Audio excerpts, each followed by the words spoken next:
Oke, perkenalkan saya Daud Bombay dengan NPM 22045011096. Di sini saya akan menjelaskan dan saya akan memenuhi tugas mata kuliah saya, tugas hygiene dan sanitasi. Nah, pada kesempatan kali ini saya akan menjelaskan bagaimana pentingnya hygiene dan sanitasi dalam industri pariwisata. Seperti yang kita tahu, hygiene dan sanitasi ini adalah suatu ilmu yang sangat penting dalam industri pariwisata, yaitu untuk memastikan kesehatan dan keselamatan wisatawan serta masyarakat lokal dan menjaga reputasi destinasi dan keberlanjutan bisnis. Hal ini mencangkup menciptakan lingkungan yang bersih dan sehat, mencegah penyebaran penyakit dan keracunan makanan, serta meningkatkan kepuasan dan kepercayaan pelanggan terhadap layanan yang diberikan. Baik, untuk selanjutnya, tema yang saya ambil ini adalah implementasi hygiene dan sanitasi di hotel atau restoran. Penerapan hygiene dan sanitasi di hotel atau restoran ini sangat krusial ya. Untuk manfaat utamanya adalah untuk mencegah penyakit bawaan makanan dan menjaga reputasi bisnis. Implementasi yang baik mencangkup kebersihan individu, kebersihan peralatan, kebersihan bahan makanan, dan kebersihan lingkungan kerja yang secara menyeluruh. Untuk penerapannya sendiri, hygiene dan sanitasi ini itu berdasarkan observasi atau praktik umum di lapangan. Penerapan hygiene dan sanitasi di area pengelolaan makanan atau dalam tanda kurung dapur di restoran atau hotel itu meliputi yang pertama itu ada hygiene personal karyawan, yaitu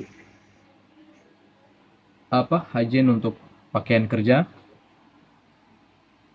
Karyawan mengenakan seragam bersih. Karyawan dianjurkan untuk mengenakan seragam bersih, rapi, topi atau penutup rambut, apron, dan sepatu khusus dapur yang kedap air dan tidak licin. Terus juga karyawan dianjurkan untuk menjaga kesehatan diri, seperti memotong kuku, tidak memakai perhiasan atau cincin jam tangan pada saat pengolahan makanan, dan diwajibkan mencuci tangan dan sabun pada waktu penting, seperti sebelum memulai kerja, setelah dari toilet, setelah memegang bahan mentah, dan lain sebagainya. Nah, yang kedua ini sanitasi peralatan. Itu ada sanitasi peralatan itu ada yang pertama itu pencucian. Nah, di pencucian ini terdapat prosedur pencucian peralatan. Seringkali harus menggunakan bak pencucian yang 3 bilik, yaitu bilik pertama guyur, bilik kedua sabun, dan bilik ketiga bilas. Dan penggunaan air panas atau sanitizer untuk memastikan peralatan bebas mikroorganisme. Yang kedua itu penyimpanan. Nah, di sanitasi peralatan untuk penyimpanan ini, peralatan yang sudah bersih disimpan di tempat yang kering, tertutup, dan tidak bersentuhan langsung dengan lantai. Untuk yang ketiga, yaitu sanitasi di area kerja atau dapur. Nah, yang pertama itu untuk lantai dan dinding. Permukaan lantai dan dinding, permukaan lantai harus kedap air, tidak licin, mudah dibersihkan, dan dimiringkan ke arah saluran pembuangan. Terus pembersihan harus dilakukan secara berkala.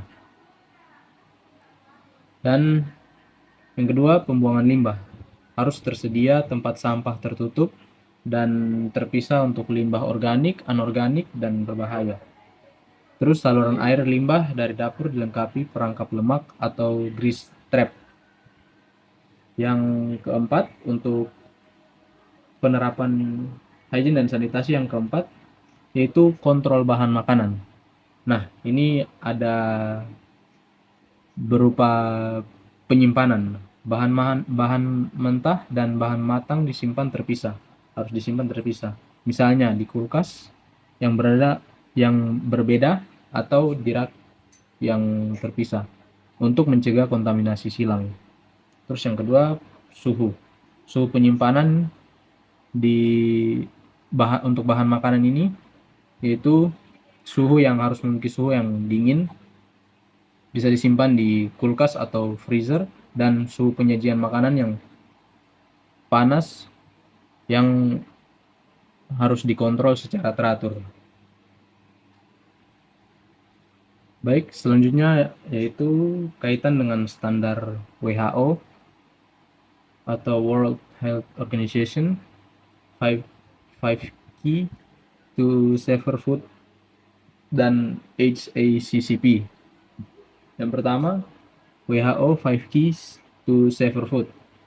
Itu standar global dari WHO ini memberikan panduan sederhana yang sangat relevan dan dengan praktik di dapur. Nah, standar ini dibagi beberapa prinsip, yaitu prinsip pertama, keep clean atau jaga kebersihan. Implementasi di hotel atau restoran yaitu hygiene personal, yaitu cuci tangan, berseragam bersih, dan sanitasi lingkungan atau peralatan, atau membersihkan permukaan, melindungi area kerja dari hama. Terus prinsip kedua itu ada separate raw and cook, atau pisahkan bahan mentah dan bahan matang. Implementasi di hotel atau restoran yaitu menggunakan talenan, pisau, dan wadah terpisah untuk bahan mentah seperti daging, unggas, dan bahan siap saji. Terus penyimpanannya harus terpisah di kulkas. Prinsip ketiga ada cook thoroughly atau thoroughly atau masak dengan sempurna. Implementasinya yaitu memastikan makanan dimasak hingga mencapai suhu internal yang aman. Misalnya di atas 70 derajat Celcius selama 2 menit. Itu untuk membunuh patogen. Terus prinsip yang ketiga, keep food at safe temperatures atau jaga makanan pada suhu yang aman. Implementasinya di hotel atau restoran itu penyimpanan dingin, menyimpan makanan di suhu yang dingin atau di bawah 5 derajat Celcius, dan penyajian makanan yang panas atau di atas 60 derajat Celcius. Makanan tidak dibiarkan di suhu ruangan yang lebih dari 2 jam. Terus prinsip yang keempat yaitu use safe water and raw materials, atau gunakan air dan bahan baku yang aman. Implementasinya yaitu memilih bahan baku dari pemasok terpercaya, mencuci buah atau sayur dengan air mengalir atau aman, dan memastikan air yang digunakan untuk memasak memenuhi standar kesehatan. Selanjutnya ada HCCP atau Hazard Analysis and Critical Control Points. HCCP adalah sistem manajemen keamanan pangan yang proaktif dan sistematis. Prinsip-prinsip HCCP menjadi dasar dalam menyusun prosedur operasional di dapur. Nah, yang pertama tuh ada hazard analysis atau analisis berbahaya. Itu mengidentifikasi potensi bahaya seperti biologis, kimia, fisik di setiap tahap alur makanan. Misalnya risiko Salmonella pada ayam mentah. Yang kedua itu ada Determine Critical Control Points atau CCPs, yaitu menentukan langkah-langkah kritik yang harus dikontrol untuk menghilangkan atau mengurangi bahaya. Contoh CCP yaitu tahap memasak atau suhu dan waktu untuk membunuh bakteri. Yang kedua, Establish Critical Limits atau menetapkan batas kritis. Menetapkan batas aman yang terukur di CCP. Contoh, suhu internal ayam harus mencapai 74 derajat Celcius. Yang kedua, yang keempat yaitu Establish Monitoring Procedures atau menetapkan prosedur pemantauan. Itu mengukur dan mencatat data di CCP. Contoh, mengukur suhu dengan termometer dan mencatatnya dalam log harian. Yang kelima, Establish Corrective Actions atau menetapkan tindakan koreksi. Langkah yang harus diambil jika batas kritis dilanggar. Contohnya adalah jika suhu ayam di bawah 74 derajat Celcius, masakan dilanjutkan hingga batas tercapai. Yang kelima,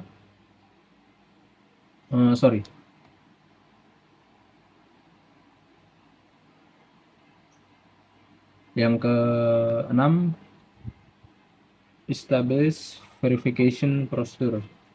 Menetapkan prosedur verifikasi, memastikan sistem HACCP bekerja efektif. Misalnya, audit internal atau pengujian sampel makanan. Dan yang terakhir, yang ketujuh, Establish Record Keeping dan Documentation. Itu pencatatan dan dokumentasi. Semua prosedur, pemantauan, dan tindakan koreksi harus didokumentasikan. Hotel atau restoran yang menerapkan HACCP tidak hanya fokus pada kebersihan atau hygiene dan sanitasi, tetapi juga membangun sistem yang menjamin keamanan pangan secara terdokumentasi dan terukur. Nah, untuk selanjutnya ada evaluasi kesesuaian praktik dengan standar. Itu ada kesesuaian. Banyak hotel dan restoran profesional, terutama yang berskala besar, telah menerapkan praktik yang sejalan dengan standar WHO dan HACCP. Ini terlihat dari penggunaan APD, alat pelindung diri yang lengkap, prosedur cross contamination prevention atau pemisahan talenan dan bahan mentah atau matang, dan pencatatan suhu penyimpanan dan pemasakan yang sesuai prinsip HACCP dan WHO 4 kunci. Keep food at safe temperatures. Nah, di evaluasi ini ada kekurangannya juga atau potensi gap. Meskipun ada prosedur, kekurangan sering terjadi pada tahap implementasi dan konsistensi, terutama di restoran skala kecil atau saat kondisi sibuk. Yaitu ada kelemahan hygiene personal. Karyawan terkadang tidak konsisten mencuci tangan atau menggunakan sarung tangan yang sama untuk berbagi tugas. Itu tuh mengabaikan prinsip WHO kunci pertama, yaitu keep clean atau tetap bersih. Nah, yang kedua itu pencatatan yang lemah. Monitoring CCP atau seperti suhu tidak dilakukan atau dicatat dengan benar, membuat sistem HACCP menjadi tidak efektif. Yang ketiga, sanitasi peralatan. Peralatan seperti pisau atau talenan tidak dicuci dan disanitasi secara menyeluruh sebelum digunakan untuk jenis bahan makanan yang berbeda. Itu melanggar WHO, standar WHO itu kunci kedua, spray, throw, and cook. Terus yang keempat itu kontrol suhu. Makanan matang ditinggalkan di suhu ruangan terlalu lama sebelum disajikan atau disimpan ulang. Itu melanggar standar WHO kunci keempat. Untuk perbaikan perlu adanya pelatihan reguler dan pengawasan ketat atau monitoring untuk memastikan semua staf memahami dan konsisten menjalankan prosedur yang didasarkan pada prinsip-prinsip WHO dan HACCP. Nah, jadi kesimpulannya adalah hygiene dan sanitasi ini adalah suatu investasi, bukan biaya. Dengan menerapkan standar WHO yang 5K sebagai panduan dasar dan sistem HACCP sebagai kontrol terstruktur, kita dapat secara proaktif mencegah risiko penyakit bawaan makanan. Pesan pentingnya adalah keamanan pangan adalah tanggung jawab kita bersama, dimulai dari dapur hingga ke meja tamu. Terima kasih atas perhatiannya. Mari kita menjaga citra pariwisata Indonesia dengan dimulai dari dapur yang bersih hingga ke meja tamu dan dihidangkan dengan baik. Terima kasih.